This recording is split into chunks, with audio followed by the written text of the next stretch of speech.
سب آپ کو کیا لگتا ہے اس جنگ کے اثرات خطے پر کیا ہوں گے، اور جو پابندیاں لگانے کی باتیں ہو رہی ہیں، روس کو ان پابندیوں سے کوئی فرق پڑے گا؟ کوئی خاص فرق نہیں پڑے گا. جو ابھی آپ نے کہا کہ پیوٹن پہ یہ پابندی لگا دی، پیوٹن کی پابندی تو پیوٹن کے لیے مشکلات اس وقت پیدا کرے گی نا اگر وہ ٹورزم کے لیے امریکہ جانے کا فیصلہ کر لے کہ میں اپنی سمر کی چھٹیاں امریکہ میں گزاروں گا، تو پھر شاید اس کو ویزا نہ ملے.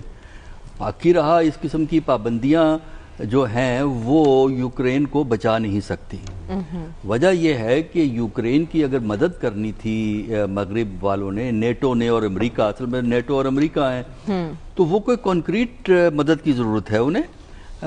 وہ کانکریٹ مدد دو وجوہات کی بنا پہ نہیں پہنچ سکتی. فرسٹلی روس نے میجر ایئرپورٹس ڈسٹروائے کر دیے ہیں، رن ویز خراب کر دیے ہیں.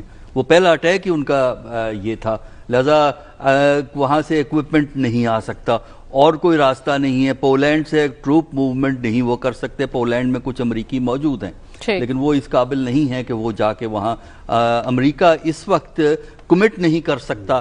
اور یہی غلط فہمی جو ہے کہ اسے مغرب کی سپورٹ حاصل تھی، جمہوریت کی قدروں کے لیے دنیا اس کے ساتھ کھڑی تھی. اب یہ بات واضح ہو گئی ہے کہ ان ملکوں، چھوٹے ملکوں کو جس میں پاکستان بھی شامل ہے، اس کو کوئی بڑا قدم لینے سے پہلے اپنی حیثیت کو مضبوط اور مستحکم کرنا چاہیے. موجودہ صورتحال میں دیکھیے پہلی کوشش یہ تھی کہ یہ اس کو مدد نہ پہنچ سکے، ایئرپورٹس انڈرمائن کر دیے، ڈسٹروائے کر دیے. پھر اب جو رشین فورسز ہیں وہ پریشر بلڈ کر رہی ہیں کہ کسی طریقے سے جو ان کی حکومت ہے موجودہ صدر کی وہ کولیپس کر جائے اور وہاں پہ ایک ایسی حکومت آ جائے جو روس کے کنسرنز کو اکوموڈیٹ کرے. ڈائیلاگ کا بھی جہاں تک تعلق ہے انڈیا کوئی رول پلے نہیں کر سکتا، نیٹو کوئی رول پلے نہیں کر سکتا کیونکہ دونوں ذمہ دار سمجھے جا رہے ہیں.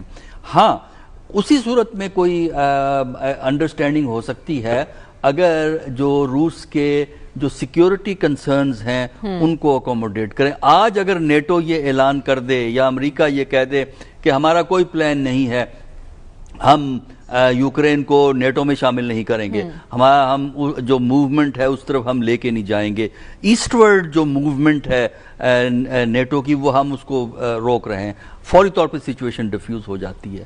ہوا یہ ہے کہ مغرب امریکہ نے اپنے ایجنڈے کے لیے ایک چھوٹے ملک کو قربان کر دیا ہے. اب اس میں یہ ہے کہ روس کی کوشش تو یہی ہے کہ حکومت وہاں کی کولیپس کرے اور یہ جنگ زیادہ دن چل نہیں سکے گی. وجہ یہ ہے کہ یوکرین اس پوزیشن میں نہیں ہے لیکن روس جو ہے وہ کوشسلی آپریٹ کر رہا ہے.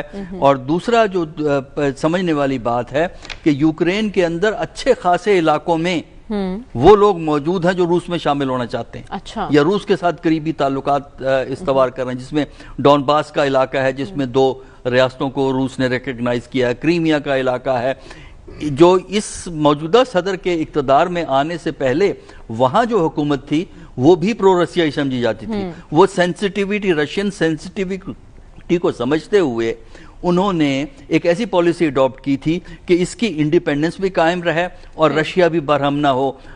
بڑے ملک کے ساتھ چھوٹے ملک کا ہونا بڑا ڈینجرس لوکیشن ہوتی ہے، لیکن حکومت وہاں کی گری. یہ آئے، ان کو امریکہ اور نیٹو نے کہا کہ ٹھیک ہے ہم آپ کو سپورٹ کریں گے. تو میرا خیال یہ ہے کہ یہ جنگ چند دن کی بات ہے، میکسیمم 5 سے 6 دن چلے گی اور اس کے بعد میرا خیال ہے کہ روس اپنے آبجیکٹیوز کو حاصل کر لے گا. اس دوران ثالثی کی پیشکش کو قبول کیا جا سکتا ہے روس یا یوکرین کی جانب سے؟ ترک صدر نے پیشکش کی ہے. وہ پیشکش کی ہے لیکن ثالثی تو اسی وقت ہوتی ہے نا جب یہ یوکرین والے بھی مانے، دونوں فریق یوکرین مانے، رشیا مانے. اور رشیا نہیں مانے گا جب تک کہ یوکرین یہ کمٹ نہیں کرتا کہ وہ ان کے جو سیکیورٹی کنسرنز ہیں ان کو وہ اکوموڈیٹ کرنے کو تیار نہیں. باقی رہا امریکہ اور نیٹو فزیکل انوالومنٹ نہ کریں گے اور کوئی ملک بھی اس جنگ میں فزیکل انوالومنٹ نہیں کرے گا. اس کی وجہ سے یہ جنگ ایکسپینڈ نہیں ہوگی، پولینڈ کی طرف نہیں جا سکتی کیونکہ پولینڈ بالکل انڈیپینڈنٹ پلے کر رہا ہے. اس کے اوپر جارجیا ہے، وہ روس کے ساتھ ہے. تو میرا نہیں خیال کہ یہ جنگ کہیں اور پھیلے گی، وہیں رہے گی اور الٹیمیٹلی اس کا سلوشن وہی آئے گا جو سوویت یونین کی طرف جھکاؤ رہے گا. یوکرین انڈیپینڈنٹ اسٹیٹ تو رہے گا، وہ اس کو ختم نہیں ہو سکے گا، لیکن وہاں ایسی حکومت ہوگی جو کہ روس کے ساتھ ایک اچھے تعلقات استوار کرے گی، وہ امریکہ سے اپنا ریسکیو نہیں ڈھونڈے گی بلکہ وہیں ڈپلومیسی سے اپنا ریسکیو نکالے گی۔